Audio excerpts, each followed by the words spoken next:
African countries have been struggling to get COVID vaccines. And when they do, not every shot is always used. In May, Malawi and South Sudan had to destroy thousands of AstraZeneca doses after they expired. And not everyone wants to get the jab. There are some who think that this vaccine will make them impotent. There are some who still believe that these vaccines will either kill them quick. So it's a big challenge to us. Not everyone is convinced COVID is real despite the news. Some say the risks are exaggerated. And then there's the legacy of unethical medical research on the continent. That has left many wary of Western medicine. About 2% of the African population has been fully vaccinated against COVID so far. Vaccine access is the biggest problem.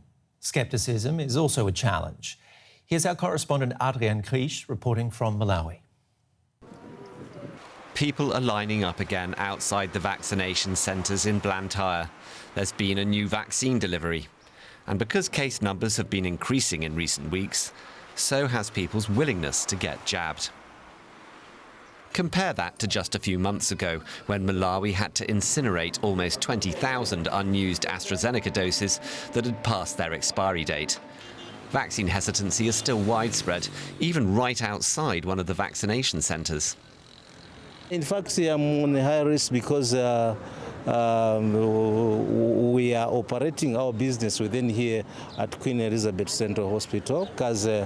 And I remember that I've been feeling some headache for the past 3-4 months, but I just pray unto the mighty God. Some other people, they were saying that there were some other side effects of the vaccine.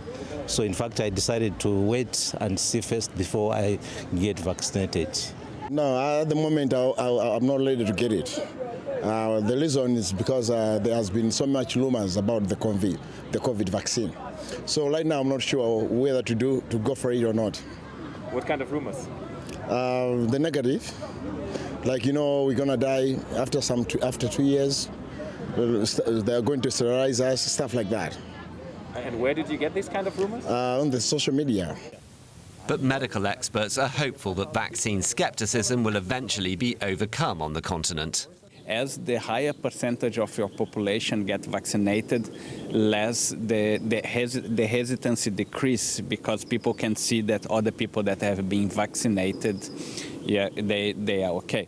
I don't expect in South Africa to have a big problem because we had very severe wave, and people tend to want to be vaccinated when they have seen the severity of the infections.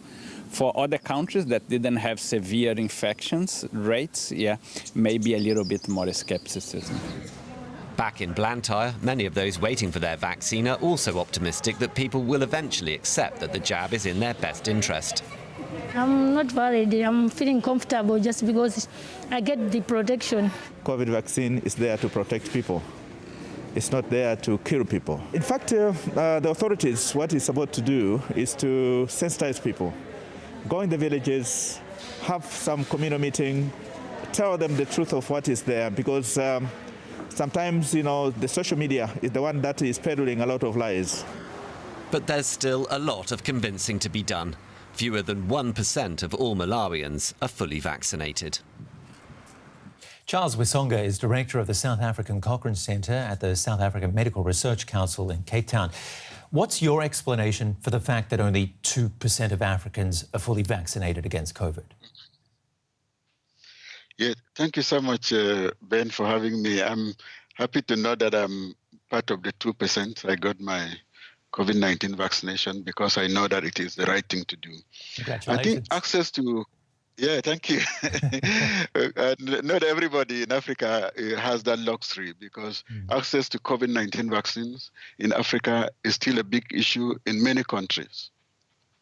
When you say it's the biggest challenge, how much is hesitancy playing a part in skepticism? As we heard in that report, whether or not the Africans have access to this vaccine, it then comes down to a choice of whether or not they're going to take it, and that choice is sometimes based on social media, as we heard.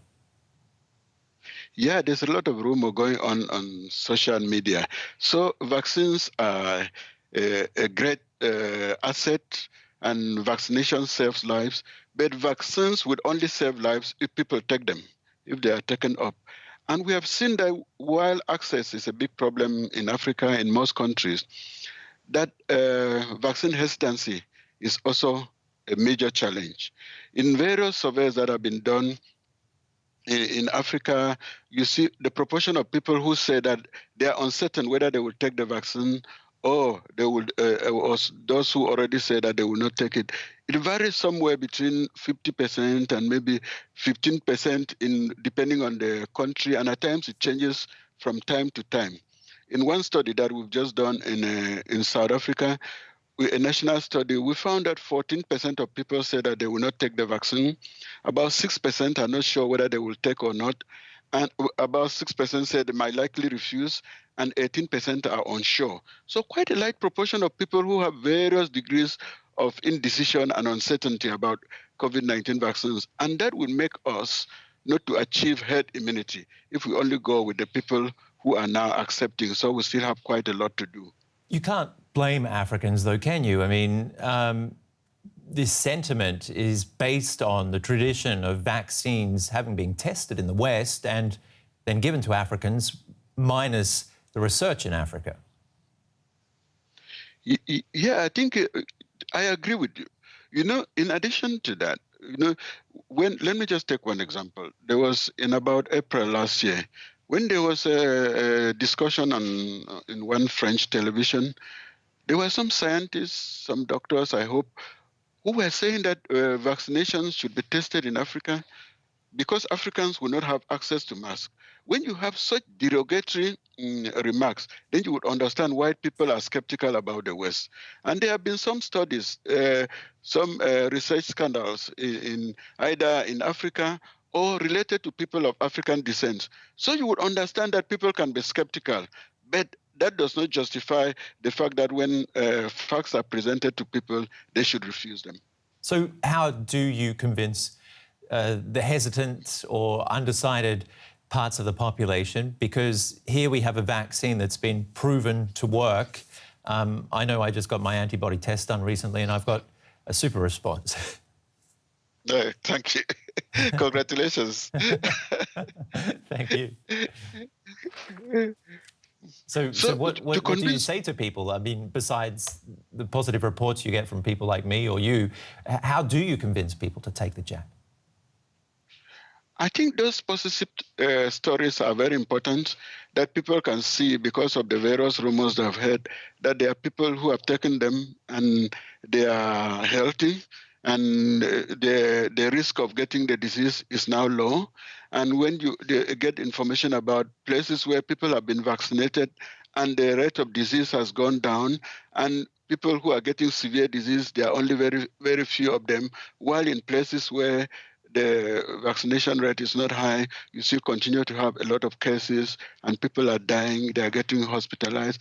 Giving that information is important. And also, it would also be important, there are some influential people in society, faith-based organizations, religious leaders, they tend to be nurses that people go to, doctors in the people's local communities. I think we need to have such local champions who can spread the news to people, give the facts, develop vaccine. Vaccine hesitancy sometimes comes because people don't understand a lot about vaccines because of these rumors. So if we can increase vaccine literacy, give the right information, use the right people to give the information, have venues within communities where people can go to for information. Also enlighten the local authorities, give them the information so that they can speak with an authoritative voice. Charles Wisonga, Director of the South African Cochrane Centre. Sorry, I'll have to leave it there. Thanks for talking to us today. Okay, thank you. Okay, have a nice day. Over to Derek now. DW's science correspondent has been looking into your questions on the coronavirus. What is the immunological status of people who've had COVID-19 compared to those who've been vaccinated? In most countries, including here in Germany, authorities are treating people who've been vaccinated and people who've recovered from the disease as pretty much the same when it comes to drafting COVID regulations and measures. But of course, in immunological terms, they aren't. However, Because the course of the disease is unique in every patient who contracts the virus, just look at the range of possible disease severity. Actually trying to quantify immunological status in previously infected patients is a really tricky task. With other diseases, experts say, immunity acquired through infection is often more robust than that acquired through vaccination. But that isn't a blanket rule. Tetanus vaccines, for example, provide longer and more powerful immunity to the disease than infection with the bacteria does. And increasingly, the evidence indicates that, as Anthony Fauci said back in May, COVID-19 vaccines provoke a better immune response than the one provoked by infection. That's underlined, for example, by a recent media statement released by the CDC in the US, which drew on data from a study involving people in the state of Kentucky. It found that those who'd been infected and didn't get vaccinated afterwards, that they were more than twice as likely to be reinfected as someone who did. Put simply, the vaccine really improved protection even in those who'd already been infected and probably thought that they didn't need it, which is why many national authorities say you should get vaccinated even if you had COVID-19 and recovered. Stay safe.